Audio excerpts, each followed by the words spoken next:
the stock F-150 radio sucks, let's fix that. This is the TopDisplay 15.6-inch radio, built specifically for the F-150, and yeah, it's a lot of screen at first glance, but once it's in, it just works. You're not locked into whatever Ford decided you should have access to. I'm talking any app you want. OnX Off-Road, YouTube, Netflix, Spotify, anything you can think of. CarPlay works perfectly too, which honestly was non-negotiable for me. My sync system has been doing what they all do eventually. Dropping CarPlay, freezing up, constantly rebooting, and just being unreliable at the worst times. When you're navigating off-road or trying to pull up a trail, navigating town, this is the last thing you need your radio doing. So when this showed up, the timing was just right. We're doing a full install today, and I'm going to show you exactly what goes into swapping this thing out, what it looks like once it's in, and whether or not it's actually worth it. For this install, it's very minimal on tools. You'll need a ratchet with an extension and a 7mm socket, a flathead screwdriver, and then a bit driver set that has Phillips and Torx bits. Alright, let's open up the box and take a look at what's inside. Alright, so we've got our wiring here. There's going to be a harness for if you have the Sony amplifier and if you don't. Again, more wiring. This is going to have like our GPS, our microphone, and stuff in it.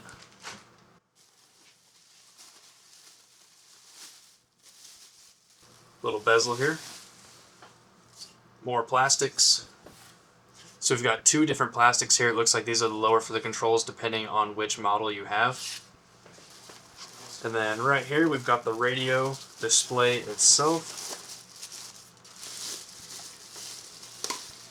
So right here we've got the radio display, got the module on the back. So with everything out of the box, let's head to the truck and get this installed. Removal of the factory head unit is a super simple process. If you're concerned about power being there, you can disconnect the negative terminal on the battery. However, today I'm not going to be doing that. So we're going to start by removing the rubber mat up here in the top. I just used a little knife blade to pick up on the edge to make it easier.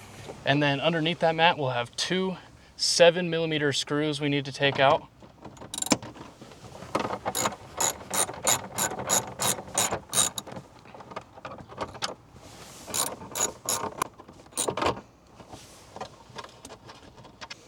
And then what we'll do is we'll lift up on the plastic panel here. And it's gonna have two clips up here on the front we're gonna need to pop up. So on this connector, there's a little tab you need to push in. You push in on it and it unplugs freely. So now for the bezel here, once we've removed that plastic, we've got two more screws to take out.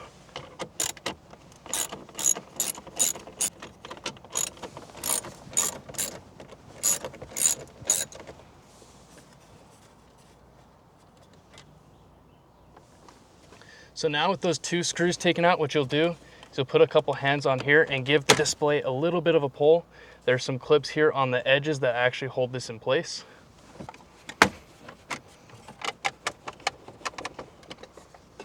So you get this loose by just giving it a straight pull. There's these little clips on the back side that all push in straight. So just pulling off straight will get that out. Just a couple connectors here on the back side you have to pop out. So now with the connectors back here, there's a little tab on the bottom side.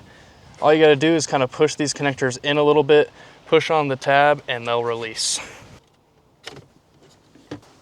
So now taking a look back here on the radio, you'll have two at the top and then two in the middle. These are for the top buttons and the controls down here. Next step is to remove the display. There's gonna be 6 bolts that look like this holding the display in place. So on the back of this is the Sync 3 module. There's just a few connectors here on the back side you need to unplug. This one's just a latch you move over, and then the rest of them are just like regular plugs. So to get this connector removed, there's a little pin you push down on, and then you flip the latch.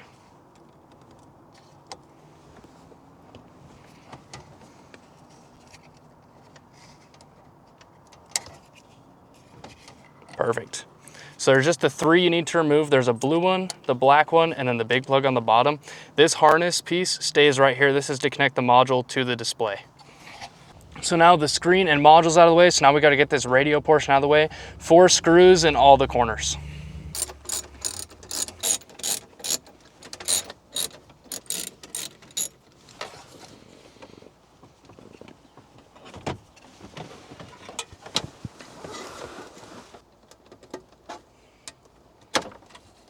And then on the radio, 2 small connectors and 2 big connectors to take off. All right, so the entire disassembly inside the truck is done. Next step is we're gonna be disassembling this to remove the switches, panel, and the circuit board. This is gonna get transferred over. I came inside just to make sure that the process was a lot cleaner. All the orange tabs need to come off, same with the 2 buttons at the top. They'll be transferred over as well. So for removing the orange clips, they're pretty easy. You just gotta lift up on both sides and they slide right out. All the orange clips are removed, so we're gonna set those to the side. Now we just need to get the 2 switches out.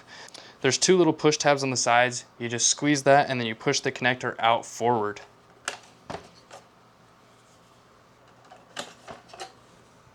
All right, so now we just need to remove the plastics and get the circuit board buttons out. Little T10 Torx. I'm just gonna be using this little mini ratchet and we're gonna get it all disassembled.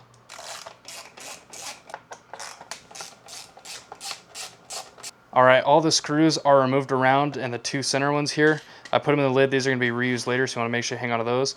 And you just wanna very carefully remove this plastic cover. This is gonna be discarded. Now that we're in here, there's a bunch more little screws that need to be taken out.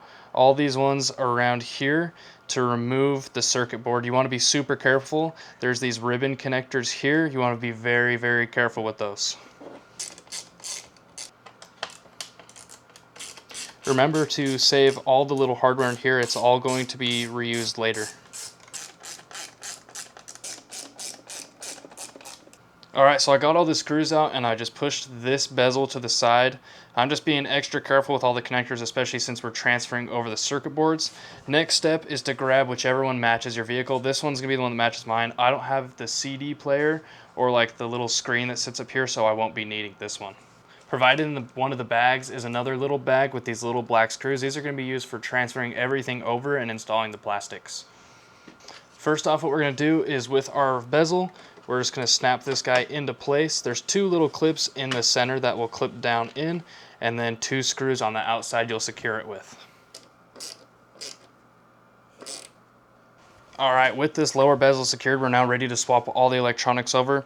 The buttons and stuff for the top section, which are like all your radio controls, are gonna stay behind. That board is just gonna get tied in here, and then when it's plugged in, it's actually gonna run through the radio itself. The controls for the lower section, which is for the HVAC system, is gonna get transferred over into the lower bezel. So what I'm gonna do is I'm just gonna take this circuit board and set it to the side very carefully, and then I'm going to be carefully swapping all the controls over, making sure the orientation is correct. If you lay them both out like this, you can't really go wrong with the orientation of all the controls. So the controls are swapped over. Of course, these ones are going to be staying behind, so we're going to simply take our circuit board and set it in place very carefully. We're going to drop these into place. There's going to be little plastic tabs on the sides and in the center here. They're going to help line that up. And then we'll grab our center one. Again, there is a little centering pin here and here for this board. We'll then take the black provided hardware and put all of the screws in. As you're installing this and putting all these screws in, remember it's just going to plastic. It's just there to hold the board in place. It does not need to be super tight. You don't want to damage the boards at all. So now with our board secured, we're going to take this piece and put this on the back. This will allow a pass through for these 2 connectors. On the side, there's a little notch here. With my correction of not having this come through, this comes off to the side and it will actually sit into the notch here on the side. So we'll get this all lined up, make sure that wire's off to the side. We'll start by putting in these screws first, and then we'll put these ones in. This will pull this lower bezel in place and keep it all solid. This is the step where you're going to be using the smaller Phillips head screws provided.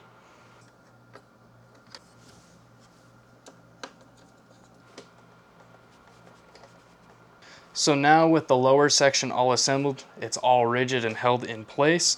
On the top of the display is these 2 caps that you need to pop out. These are going to be where the switches go. So I have it lined up, so my left one will be my auto start, stop, and hazard switch, and then center one will be my traction control. You can probably flip them either way around. That's just how I'm going to set it up. But these are kind of a little bit tricky to take off inside. What you need to do is reach inside and pull on the tab in here, and then it pops right out the top, super easy. Now it's time for all the orange clips. We're just going to get these all installed on all of the push sections of the bezel.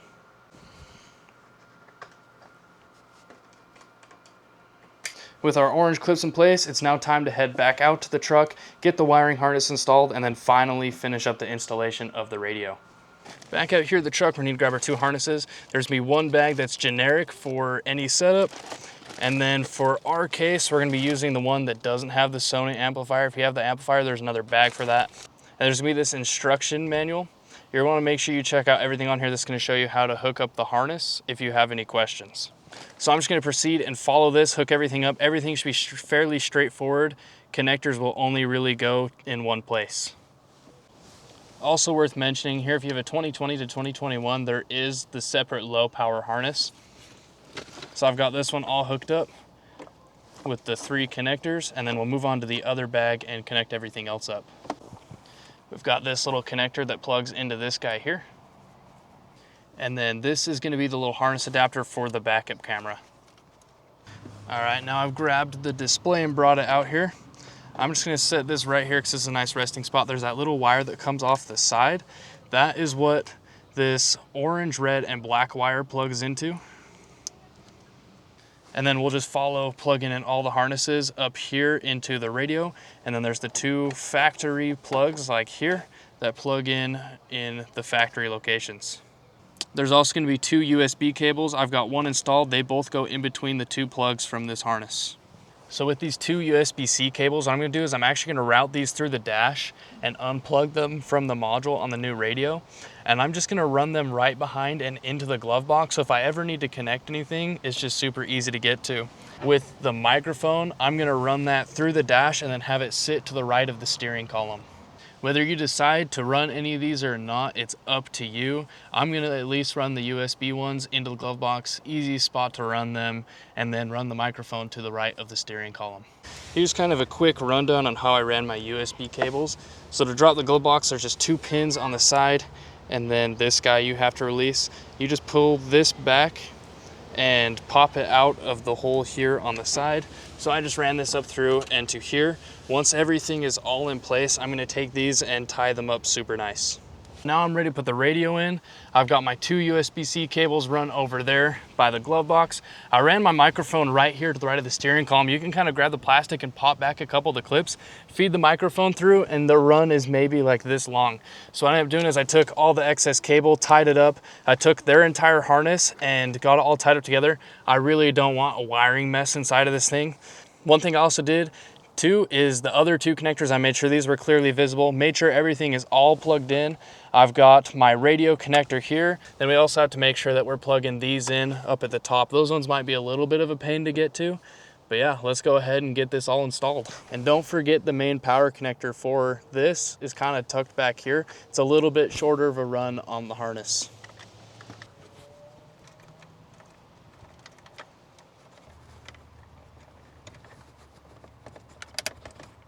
All right, so I'm at the point right now where I'm just supporting the screen. All my harnesses and such are plugged in. Made sure everything's good to go. I haven't plugged in the top 2 quite yet, but while I'm just supporting it from the bottom of the screen, I just wanna make sure everything is all plugged in to the best of my abilities. And I also have all the wiring just kind of tucked right behind the screen because I want this to be the cleanest install. There's no reason to have a bunch of wires just hanging behind your dash if you don't have to. So I did grab a couple zip ties. I'm gonna get some things tied up, make sure everything's all nice and organized, and then finish fitting the screen. All right, so now I'm to this point of the install. I ended up taking all the wiring off the back and I kind of rerouted everything, made sure everything was clean because at the end of the day, I don't want to have to pull this back apart or anything. So I made sure all my wiring's clean. It's all going to tuck in nice right back behind where we pulled the screen and module out. From what I could, I tied up wiring, you know, decently clean. At the end of the day, I don't want a rat's nest of wires behind the radio. So now I'm going to do is I'm going to work on fitting this into place, getting my 2 plugs on the top connected, make sure everything's all functional. And before I put all the screws in, I'm going to power it up and make sure that everything is working properly.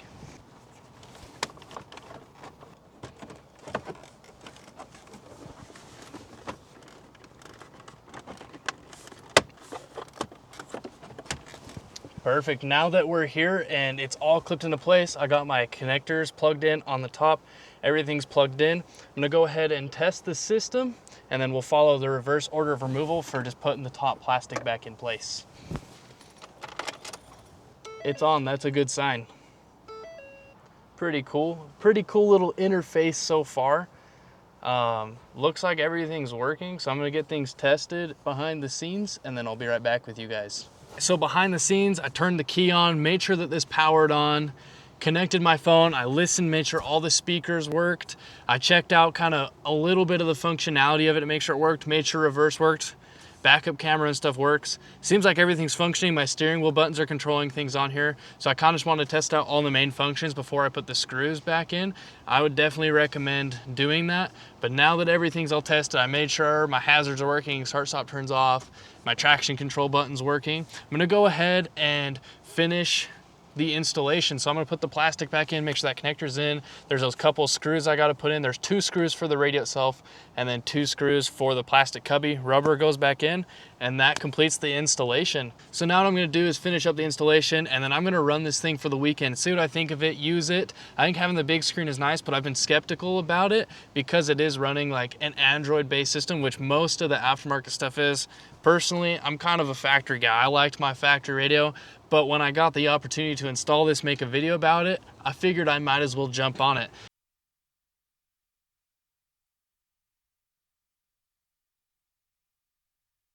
I'll be honest, I was pretty skeptical going into this install. I actually enjoy factory radios, and especially with the newer CAN bus systems, there's a lot that can go wrong when you start swapping things out.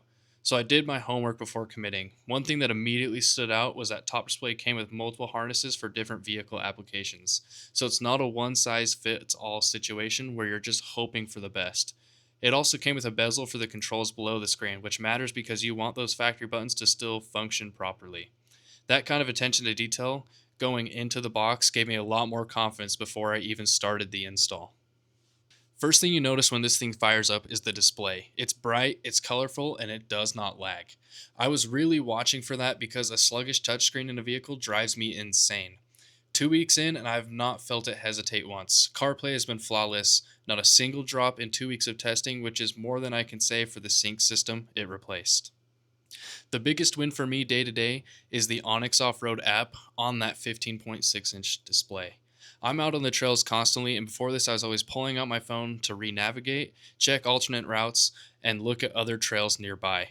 Now it's all right there in front of me, big and clear. Answering texts, taking calls, everything just feels more accessible. Way less fumbling around while I'm trying to focus on what's in front of me. Outside of CarPlay, the native UI is solid. It feels like an Android system, so if you're coming from an iPhone, it's a slight adjustment. It's not going to feel as clean as CarPlay, but what you get in return is full control. Connect to Wi-Fi, use cellular, built-in GPS, download any app you want. Games, Netflix, YouTube, all of it. I've had it running Netflix and YouTube for passengers, and honestly, that feature alone is a 10 out of 10. Whether you're parked or you've got someone riding along who needs to be entertained, it's perfect. One thing I was genuinely nervous about before it arrived was the size. Looking at it in photos, it seemed like it would be way too much. And yeah, when it's in the truck, it looks big. It is a big screen. But driving around with it now, it doesn't feel intrusive at all. Doesn't block my line of sight, doesn't feel like it's in my way. They also kept the factory clip system to secure it in place so it's locked in solid. No rattling on rough terrain, no movement when I'm flexing the truck off-road. It's been completely solid. 2 weeks in, 0 complaints. I went from skeptic to fully converted. If you've got an F-150 and your sync system is just driving you crazy, or you just want a serious upgrade, I'd highly recommend looking at the TopDisplay. I'll have a link in the description for this specific one, and you can use my discount code down there as well for an additional 10% off. If you're looking for more F-150 installs, reviews, or just want to tag along on my camping trips, be sure to subscribe. We'll see you in the next one.